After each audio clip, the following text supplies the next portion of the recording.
네, 계속 이어서 살펴보겠습니다. 좀 전에 배웠던 것은 과반수 지분권자가 배타적으로 사용 수익하는 경우입니다. 여러분 기억할 것은 관리행위에서 적법하기 때문에 그러면 이 경우에 소수 지분권자의 권리 구제는 뭘까? 소수 지분권자 입장에서는 이 사람 혼자 쓰는 게 꼴보기 싫겠죠. 그 얘기는 방해를 제거하고 인도를 받고 싶겠지만 가능하다. 관리행위로서 적법한 거기 때문에 할 수 없다. 오히려 사실상 유일한 권리 구제는 부당이득 반환 청구. 어떤 범위에서 자신의 지분 비율 범위 내에서 부당이득 반환 청구할 수 있다. 그 이득은 토지 사용 대가인 차임, 임료다. 더 하나 기억할 것은 전세금이나 보증금 자체에 대해서는 할 수 없다는 거. 그게 포인트입니다. 그걸 잘 정리해서 기억을 해주십시오. 또 하나가 나대지에 건물 신축하는 것은 관리행위다? 아니다. 이거는 현상 변경이다. 관리행위를 벗어나 배웠습니다. 지금 나오는 내용들은 길잡이 때 배웠던 핵심 포인트들입니다. 그걸 가지고 계속 기계적으로 반복합니다. 어떤 구체적 사항을 만들어 가지고요. 그래서 나대지에 건물 신축하는 것은 한결 관리행위가 아니다. 현상 변경이다. 공유물의 처분 변경. 처분은 법률적 처분을 망과 사실적 처분에 대해서 설명했고 변경에 대해서는 또 하나만 기억하라고 했습니다. 이 경우 나대지 위에 건물 신축. 현상 변경 어떻게 한다? 동의가 있어야 한다. 과반수 지분권자도 단독으로는 할 수 없다는 얘기입니다. 다음 소수 지분권자가 사용 수익한 소수 지분권자가 하게 되면 당연히 과반수 지분권자가 존재할 수도 있고 또는 소수 지분권자가 존재할 수도 있습니다. 예컨대 갑이 3분의 2고 을이 3분의 1인 경우도 있겠고요. 아니면 3분의 1 갑을 병해서 3분의 1, 3분의 1, 3분의 1 이렇게 되겠죠. 그러니까 소수 지분권자 있으면 과반수 지분권자가 존재할 수도 있고 경우에 서 나는 겁니다. 아니면 소수 지분권자가 존재할 수 있습니다. 이 경우는 갑을이 있는데 갑이 3분의 2고 을이 3분의 1인 경우죠. 이 경우에는 갑, 을, 병 모두가 3분의 1인 경우죠. 시험은 이런 형태로서 구분합니다. 그래서 그렇다면 과반수 지분권자 존재할 때는 과반수 지분권자는 소수 지분권자 상대로 어떠한 권리를 행사했는지 반대로 소수 지분권자는 소수 지분권자 상대에서 어떠한 권리 구제 방안이 있는지를 살펴보는 겁니다. 그래서 요 나항 파트 소수 지분권자가 배타적으로 사용 수익하는 경우에는 공유물의 전부나 일부를 배타적으로 사용 수익하는 경우에는 과반수 지분권자가 있는지를 보고 아니면 소수 지분권자 있는 걸 보고서 구분해서 경우의 수에서 나눠서 보고 또 과반수 지분권자냐 아니면 소수 지분권자라 결론이 다릅니다. 즉 권리 구제 방안이 다릅니다. 구체적으로 살펴보겠습니다. 먼저 다른 과반수 지분권자. 갑을이 있는데 이 사람이 3분의 2고 3분의 1 갖고 있구나. 소수 지분권자는. 3분의 1을 갖고 있는 과반수 지분권자는 소수 지분권자 상대로서 어떻게 할 수 있을까? 일단 과반수 지분권자는 단독으로 자신이 배타적으로 사용수익하더라도 관리행위에서 적법합니다. 그 얘기는 내가 쓸 거야. 그럼 뭐 해야 합니까? 너 그 철거하고 나한테 돌려줘. 그 얘기를 할 수 있다는 겁니다. 관리 방법으로 단독으로 결정할 수 있지 않습니까? 과반수 지분권자는. 그런데 소수 지분권자 사용했어요. 내가 쓰고 싶은데? 그럼 자기가 단독 결정하는 겁니다.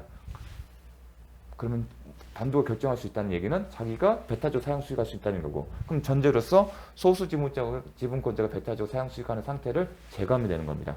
그래서 소수 지분권자에게 공유물의 방해 배제와 인도를 청구할 수 있습니다. 이걸 이해하려면 과반수 지분권자가 혼자서 지금 배타적으로 토지를 사용한다. 토지 위에 과반수 지분권자가 건물을 신축하거나 아니면 공작물을 설치해서 사용하고 있다. 그 생각을 하시면 됩니다. 그게 가능하다는 얘기는 소수 지분권자를 상대로 해서 방해 배제와 인도를 청구할 수 있다. 지금 소수 지분권자가 토지 위에 공작물이나 수목 같은 거를 설치하고 사용한 경우를 생각하시면 됩니다. 즉 철거를 하고 토지의 점유를 넘겨달라는 얘기를 할 수 있다는 겁니다. 왜냐하면 단독으로 관리사항을 결정할 수 있기 때문이다.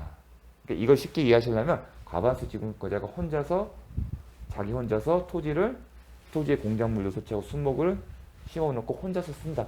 그 상황이 적법하다는 거. 그걸 떠올리시면 됩니다. 근데 중요한 것은 이거예요. 왜 중요하냐면 전원 합의체로 대법원 판례가 변경되기 때문입니다. 소수 지분권자도 소유자이기 때문에 생각할 수 있습니다. 자, 방의 형태가 점유 형태와 아니면 공작물 설치예요. 그러면 철거미 인도를 청구할 수 있습니다. 근데 과반수 지분권자는 당연히 이렇게 할 수 있는데 그럼 소수 지분권자는 누구 상대로? 소수 지분권자에게 그렇게 할 수 있는지. 소수 지분권자가 누구를 상대로? 소수 지분권자를. 구별할 게 뭐냐면 이 경우는 과반수 지분권자 존재하면 소수 지분권자가 존재하겠죠. 소수 지분권자가 과반수 지분권자 상대로 인도 청구 못한다, 방해배제 청구 못한다. 이걸 기억하셔야 합니다. 그런데 지금은 어떻게 되죠? 소수 지분권자가 누구를? 소수 지분권자를. 그럼 여러분이 정리되게 돼 있어요. 앞에서 배운 것은 과반수 지분권자가 배타적 사용수이기 때문에 소수 지분권자가 과반수 지분권자 상대로. 이 케이스는 과반수 지분권자가 소수 지분권자를 상대로 했을 때 뭘 할 수 있는지. 이 케이스는 다른 소수 지분권자가 소수 지분권자 상대로. 방해 배제와 인도를 할 수 있나가 쟁점이 되는데 이게 중요합니다. 방해 보존 행위로서 인도 청구를 할 수 있는지가 가장 핵심인데 인도 청구는 못해요. 그 점유를 이전에 대한 얘기를 못하고 단지 방해 배제만 할 수 있습니다. 이게 포인트입니다. 정말 잘 나옵니다. 최근에.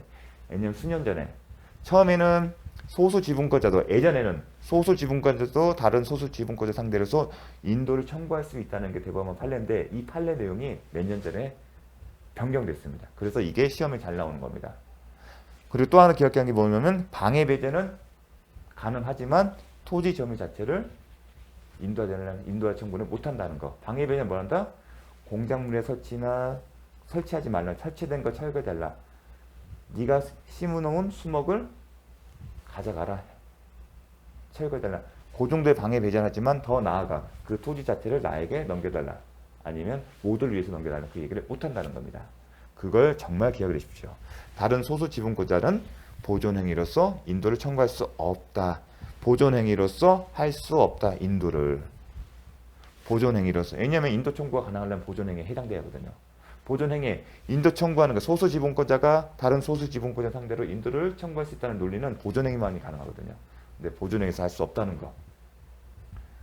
다만 자신의 지분권에 기초해, 즉 소유권에 마찬가지, 자신의 소유권에 기초하여 공유물에 대한 방해 상태를 제거하거나 공동점유를 방해하는 행위의 금지 등을 청구할 수 있다. 즉 214조만 가능하다는 겁니다. 인도 청구는 213조는 못한다는 거고 214조만 합니다. 방해 형태가 213조는 방해 형태가 점유인 거고 214조는 점유가 아닌 다른 형태를 방해하는 거. 214조에 의한 방해 제거는 가능하다. 공작물 거기다 설치하지 마. 수목 심지 마. 다른 사람도 사용할 수 있게. 그 정도는 얘기했었지만 그 점유 자체를 넘겨달라는 얘기를 못한다는 겁니다. 그렇게 잘 기억을 해주십시오. 중요합니다. 다음. 자, 심화학습. 부동산의 1과 7분의 1 지분.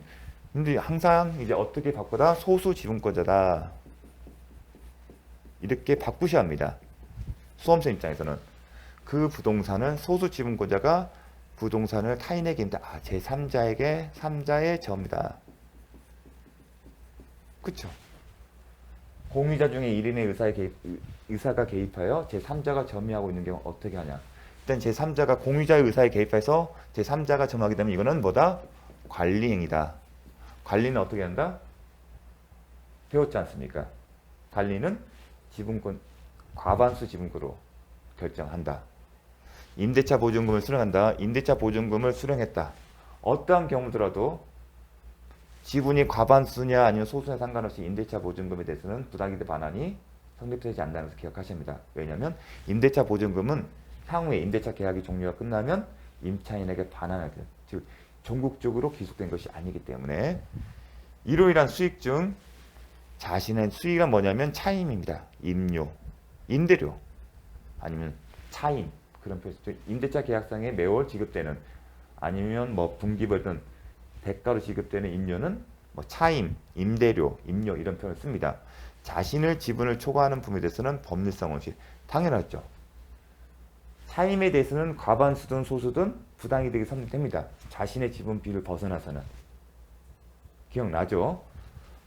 부당이득에 반환 의무가 있고, 또한 무단 임대 행위는 다른 공유 지분권자의 사용 수익을 침해한 불법 행위가 돼요. 소유 손해를 배상할 의무가 있다. 누가요? 소수 지분권자는. 나머지 공유자들. 이 내용의 심학습의 내용은 뭐냐면 핵심은 다른 공유 지분권자 사용 수익권을 침해한 불법 행위가 될 뿐만 아니라 부당이득이 성립된다는 겁니다. 그 얘기는 정리를 하게 되면 앞서 배웠던 것은 소수 지분권자가 아니라 과반수 지분권자의 의사에 개입해서 제3자에게 임대를 한 경우고, 그 경우에 제3자의 전면 권리가 있기 때문에 나머지 소수 지분권자는 제3자를 상대로 해서 인도 청구나 방해배제 청구할 수 없을 뿐만 아니라 제3자를 상대로 해서 부당이득 반환 청구를 할 수 없는 겁니다. 지금은요, 소수 지분권자의 의사가 개입되어 제3자와 임대계약을 체결했어요. 그러면 지금의 심학습은 소수 지분권자는 누구? 다른 공유자로 하겠습니다. 다른 공유자를 상대에게 어떤 게 있다? 다른 공유자는 과반수도 있을 거고 소수 지분권자도 있을 겁니다. 부당이득 반환 의무가 있을 뿐만 아니라 불법 행위에 기한 손해배상도 책임이 있다. 즉, 이 사람들은 소수 지분권 상대로 해서 부당이득 반환 청구를 하거나 아니면 불법 행위한 손해배상을 청구할 수 있다는 겁니다. 부당이득 반환 청구권자는 지금까지 이해하기 쉽겠죠. 배타적이든 아니든 소수 지분권자도 공유물을 자신의 지분 비율 범위 내에서 전부를 사용할 수 있는 권리이기 때문에 그게 침해됐으면 부당이득 반환 청구할 수 있습니다. 근데 불법이 나온 이유는 뭐죠? 제3자에게 임대를 준 공유자가 소수 지분권자에게. 왜? 관리행위에 해당되고, 관리행위는 과반수 지분권의 지분에 따라 결정되는데 소수 지분만 결정이기 때문에 적법하지 않다는 거. 그래서 불법이라는 거. 그게 키포인트입니다.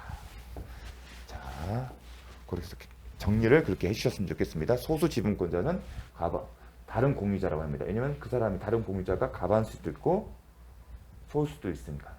만약 그 다른 공유자가 그때는 무단 임대행위는 다른 공유자의 사용 수익권을 침해한 불법 행위가 된다. 그래서 부당이득 반환 의무도 있고 손해배상도 의무가 있다. 이 내용은 지금 같이 똑같은 내용이기 때문에 보실 필요 없습니다. 자, 소수 지분권자 제가 정리를 해봤습니다. 소수 지분권자가 단독으로 관리할 경우 본인이 쓰던가 본인이 이 토지를 배타적으로 사용 수익하거나 아니면 제3자에게 임대하는 경우도 다 포함되는 겁니다. 다른 공유자들에게 부당이득 반환 의무 및 손해배상 의무를 모두를 부담한다면 맞는 질문이다. 이렇게 바꿀 수 있습니다. 수험생 입장에서는 이 지문을 출제 지문을 바꾼다면 이런 지문으로 바꿀 수 있어. 제가 예시를 든 겁니다. 그래서 이 내용을 압축하게 되면 시험 대비해서 만든다면 이런 식으로 만들 수 있습니다. 예컨대. 다음. 자, 공유물의 관리는 뭐다? 이용 계량. 길잡이에서 배웠던 기본적인 개념들을 생각하시면 되고요. 과반수로 결정된다. 근데 이 파트에서 기억하는 건 뭐냐면 이런 경우입니다. 갑, 을, 병이 공유자의 토지에, 그리고 갑을병이 과반수 지분권자 단독이든 아니면 갑을병이 협의하에 과반수로 이 토지의 관리 방법을 정할 수 있습니다.